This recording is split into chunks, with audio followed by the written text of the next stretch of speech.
الحمد لله والصلاة والسلام على نبينا محمد وعلى آله وأصحابه ومن تبعهم بإحسان إلى يوم الدين. ولا ليال وحين كسو قدو جرني موضوع عيني وينا كهالي سيدابين وكسبان كرنا حشوتك قضباء آدي آد أفرب وتربضا أيانو قضباء داس تراها بدن كسو جرني وحين دونا إن شاء الله تعالى قضباديني إنينو كسي جرنو إلا قضباء داس إنو كدمينو qodobadana waxay ku saabsan yihiin in la kasbado xishoodka ama sideebaad u kasban kartaa xishoodka. waxaynu ku soo gudo jirnay qodobkeenii weynaa ee shalay ku joojinay ee ahaa xijaabka in la gashado. waynagii soo yarata taabanay xijaabku faa'iidooyinka uu leeyahay iyo in la gashto xijaabku in ay fiican tahay aad iyo aad qofka bini'aadanka ama gabadha wanaagsan ay u fiican tahay. waxaynu ka sii bilaabanaa qodobkii ahaa xijaabka. haddaynu qodobka kale ku xijino, qodobka kale wuxuu leeyahay inaad goysid ama inaad meesha ka saartid suurooyinkii xumaa aad gashay. sawiradii xumaa, aroosyaad aaday, aroosadii baad ku sawirtay, waxaad aaday meelo kaloo xalfada ah, xalfadihii sawiro xunxun ayaa gashay. waxaa la doonayaa sawirooyinka ama suurooyinka aad gashid inaad iska saartid oo aad iska dhilidid oo social media iyo Facebook meelaha hadda gelisay aad ka saartay sawirada. sidaas la doonayaa, sidaas ayaana adigana ku wacan, sababtoo ah shay kastoo macaasiya hore u sameysay waxay kugu yeerayaan in aad macaasidii ku jirto. suuradaha quruxda badan marka aad aragtid ama jirkaagii oo aad sawirtay markaad aragtid, qofku wuxuu isdhahayaa sawirooyin kale oo qurux badan iska qaad. laakiin haddii aad dhileedid sawir kugu yeeraya inaad xishoodka ka tagtid oo aad sawiro kale iska qaadid ma jiro. sidaasaana gabadha bini'aadanka ama gabadha muslimada sidaas ayaa u wacan. ninka laftirkiisa isaga laftirkiisa hadduu sawiro xunxun galay, isagana waa in uu sawirada iska saaraa siduu xishoodka u kasbado oo noloshiisu ay wada xishood noqoto. waxaynu ku xijinaynaa qadbul basar, in isha alaabtid. isha inaadan macaasida iyo waxyaalaha xaraanta aadan ku eegin oo meelaha xun ka hor waa inaadan booqan. haddii aad meelaha xun booqatid khasab xaaraan baad arkaysaa. laakiin qadbul basar waa inaad markastaba la timaadaa. wixii aadan u qastin hadday kuu yimaadaanna aadan u qastin. haddii aad aragtid waxaa samaysaa naftaada si istimtaaca iyo si inaad ku raaxaysatid iyo si inaad sii daawatid waxa ha ka dhaadhicin ee markastaba adigu waxaa la timaadaa qadul basar. qadul basarna wuxuu faa'iido muhiim leeyahay qadul qalbi markuu la socdo. qalbigaagu markuu horeba waa inuu yahay mid xumaanta neceb, xumaanta inuu arko mid neceb waa inuu u samaysan yahay, waa inuu yahay. laakiin hadduuna ahayn oo qadul qalbi hadduuna meesha ku jirin, qalbigu in uunan laabnayn hadday meesha ku jirin, waxaa weeye waa ishan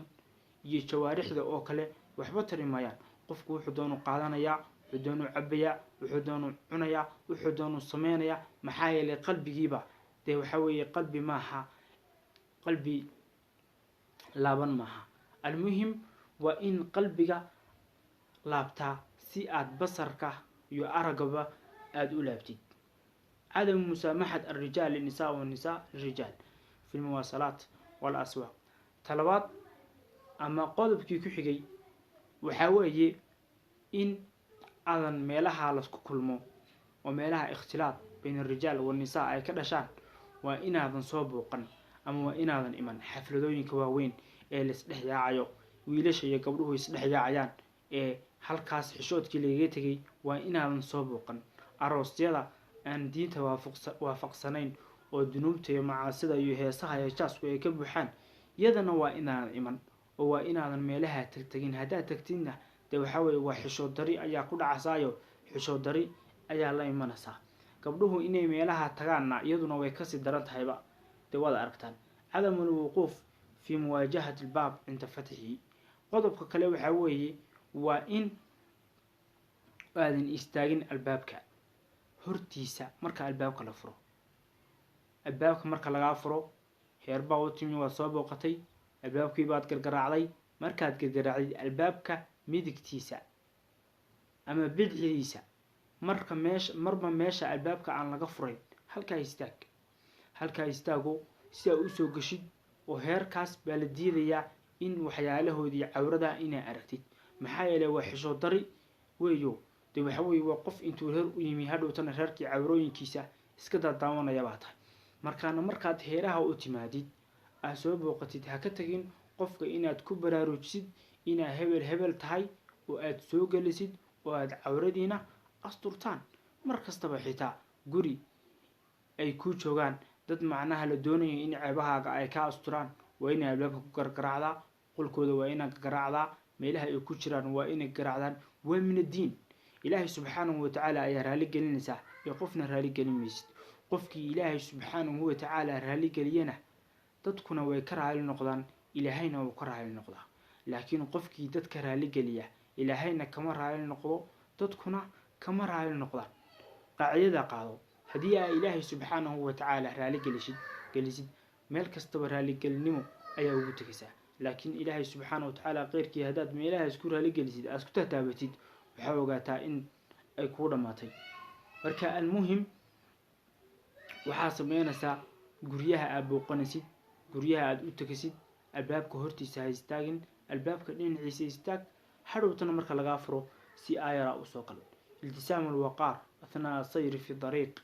qodobka kale ee la doonayo si aad ugu sifaysnaatid xayaa iyo xishood waxaa weeye in aad iltisaam isaga dhigtid naftaada in aad naftaada bartid in aad deganaan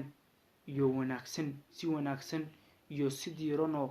lagu qudro qaato aad u socotid markaa dariiqa iyo waddada marasid oo aadan isjijabin oo in la isjijabiyo waa dembi aad iyo aad u weyn waa kibir min alkibir ayaa ka mid tahay dadkii isjijabin jirayna qaar nabiga sallallahu calayhi wasallam wuxuu inoo sheegay in dhulka la gooyay oo ilaa iyo hadar ay sii socdaan markaana inaadan isjijabin waddada markaa marasid inaad si diiran oo aayara u socotid oo aadan isjijabin waa qodob aad iyo aad muhiim u ah oo keenaya inaad xishootid oo xishood la timaadid maxaa yeelay markuu qofku ku arko inaad si wanaagsan u socoto qofku wuu ku ammaanayaa mid wax kugu aaminaya mid macnaha inaad wanaagsan tahay kuu qiraya qofba wax wanaag ah ayuu kuu qirayaa cadamu lakli fi dariiqi waxaa kaloo ka mid ah qodobada la doonayo in la ilaaliyo haddii qofku uu doonayo inuu ku sifaysnaado xishood waxa weeye waa cadamu lakli fi dariiq in aadan dariiqa waxba ku cunin haddii aad wax ku cuntidna waxyaabaha aad dariiqa ku cuntay galkooda inaadan ku tuurin tusaale ahaan moos baa meel ka iibsatay mooskii markaa meel ka iibsatay dariiqa ha ku cunin oo gurigiina la aad haddii xitaa aad ku cuntid suuqa iyo dariiqa iyo meelahaas diirkiisa ha ku tuurin waddadii la marayay maxaa yeele dadku way ku siibanayaan ama dhibaato kale ayaa kala kulmasa dariiqa ha ku tuurin meel qashina gee ama waddo aan la marayn hadduu meeshaas meel qashika lagu tuuro ayna lahayn waddo meel yaro aan la marayn gee ama bac ku duuduubo gurigiina geyso meelaha qashika gurigiina la geeyo gee sidaa samee almuhim waa inaadan dadka dariiqa ku dhibin oo hadday xitaa kalaam iyo hadal tahay sideedaba waa inaadan dariiqa ku dhibin khafdu sawt cinda dixki qodobada ugu dambeeya ah aynu kusoo koobano waxaa weeye in hadalka ama qosolka aa hoos u dhigtid markaad qoslaysid khaasad ahaan markaad la joogtid dadka faraha badan xafladaha iyo aroosada meelahaas